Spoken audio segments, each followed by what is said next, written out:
সম্মানিত উপস্থিতি, আমরা জানি বাংলাদেশের ইতিহাসের এক উল্লেখযোগ্য বাঁকে আমরা অবস্থান করছি। বাংলাদেশে বিগত সময়ে যে ফ্যাসিবাদী রেজিম, সেই ফ্যাসিবাদী রেজিমকে ভেঙে দিয়ে একটি নতুন গণমানুষের যে সরকার গঠন প্রক্রিয়ার দাবি নিয়ে বাংলাদেশ জামাত ইসলামী 5 দফা দাবি নিয়ে আজকের এই রাজপথে কর্মসূচি দিয়েছে। আমরা মনে করছি যে এই 5 দফা দাবি এই সময়ের জন্য অনিবার্য একটি দাবি, এই সময়ের জন্য উপযুক্ত একটি দাবি। সম্মানিত উপস্থিতি, আমরা দেখেছি বিগত সময়ে সেই 72-এর সংবিধানের উপর ভর করে এদেশে ফ্যাসিবাদী রেজিম কায়েম হয়েছিল। আমরা দেখেছি এই দেশের যে রাজনৈতিক কাঠামো, রাজনৈতিক সংস্কৃতি, সেটা বারবারই আমাদেরকে একটি স্বৈরতন্ত্রের মধ্য দিয়ে আজকের এই পর্যন্ত আমাদেরকে নিয়ে এসেছে।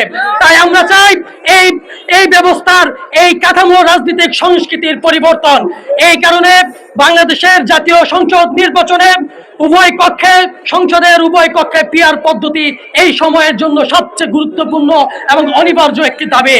সংগ্রামী উপস্থিতি, যারা এই পিআর পদ্ধতি সম্পর্কে নেতিবাচক ধারণা পোষণ করে আজকে এই পিআর বিরুদ্ধে অবস্থান নিয়েছে, আমরা মনে করছি তারা এক নব্য স্বৈরাচারী বা নব্য স্বৈরতন্ত্রের আবির্ভাব ঘটানোর জন্যই এর বিরোধিতা করছে। সংগ্রামী উপস্থিতি, আমরা চাই আবার যাতে নব্য কোনো স্বৈরাচারের, নব্য কোনো স্বৈরতন্ত্রের যাতে কোনো প্রথা আমাদের মধ্যে আর গেড়ে না বসে, আমাদের মধ্যে আর আগমন না ঘটে।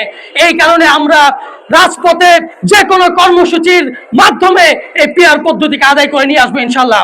সর্বশেষ যে বিষয়টা, আজকের এই জয়দেবপুরের এখানে দাঁড়িয়ে আমাদেরকে কথা বলতে হচ্ছে যে স্বাধীনতা আমরা পেয়েছি যে আন্দোলনের উপর ভিত্তি করে সে জুলাই সনদ অবিলম্বে বাস্তবায়ন করতে হবে।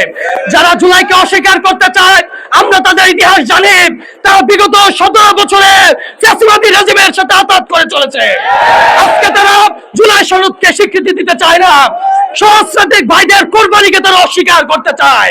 আমরা তাদের হুঁশিয়ার করে বলতে চাই, এই ছাত্র জনতার এই ত্যাগ কোরবানিকে আমরা বৃথা যেতে দিব না।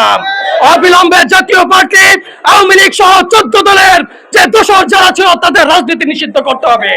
বাংলাদেশে কোন ফ্যাসিবাদের কোন আস্তানা আর আমরা গেড়ে উঠতে দেব না।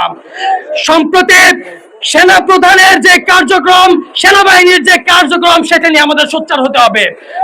সংগ্রামী উপস্থিতি, আগামী যে কোনো আন্দোলনে আমাদেরকে ময়দানে গুরুত্বপূর্ণ ভূমিকা পালন করে আমরা যত স্বতঃস্ফূর্ত অংশগ্রহণের মধ্য দিয়ে আমাদের এই দাবিগুলো আদায় করে নিয়ে আসতে পারি, সেই উদাত্ত আহ্বান রেখে আমি আমার কথা শেষ করছি। আসসালামু আলাইকুম ওয়া রাহমাতুল্লাহ।